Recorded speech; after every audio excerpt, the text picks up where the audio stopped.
what would you say to teachers or principals in schools where today they are using leveled reading practice? And how would you tell them that your transition has gone to having all kids working with grade level text? I think the first thing that you have to look at is thinking that picking a lower level text is a scaffold, because it's not. And so we had to shy away from that. I think when we said use scaffold for those lower level kids, that's where we went. And I'm doing that.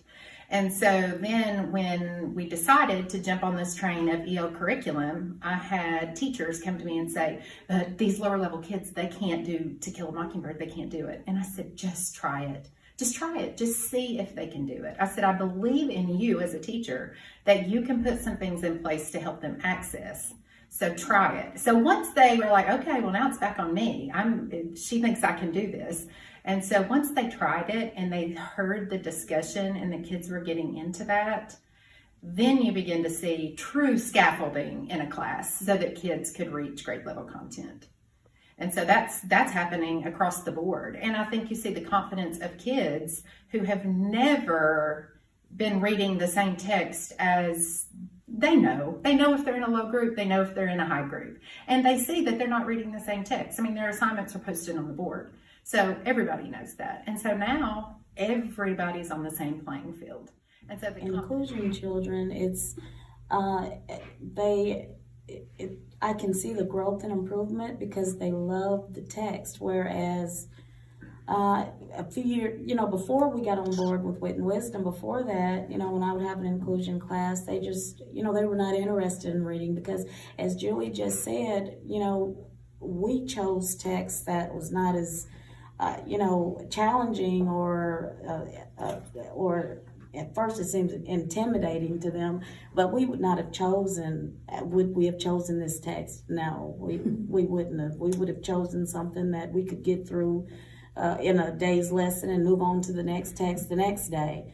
But with this allows us to just dig deeper, and by doing that, I think that's what helps my inclusion children each day, just by digging deeper into this same text and from day to day. And I think that's what helps them, that's what's helping them grow and have a love for reading. Don't just throw it at them. It's not like, here's your reader, here's this text, have at it, good luck. We both model, we both, do whole group, we both break into groups, we both, use those engagement strategies and those techniques to hook them so they don't feel overwhelmed. So I think just the scaffolding, obviously.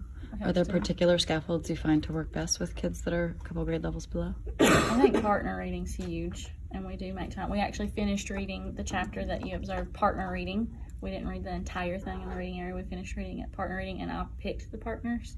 And then small group time helps as well because you can make sure they're staying on track. And I think too, pulling them and having those lower readers see it before other people, because then it's like, oh, it's a second time for them. They've seen it before, so it's not so new and scary. They've seen it. I think that helps. Exposing them to it before we do it all together, I think helps. Yes, initially I was concerned and I questioned in my head, how are we all going to be looking at the same text? You're used to differentiating Lexile levels and everything like that. And you would think I would know this, but they will rise up to the occasion. I think being exposed to that, it helps them tremendously. I mean, they either partner reading or hearing it and seeing it and using it multiple days, they can use those words just like a higher level kid. They rise up, they surprise you.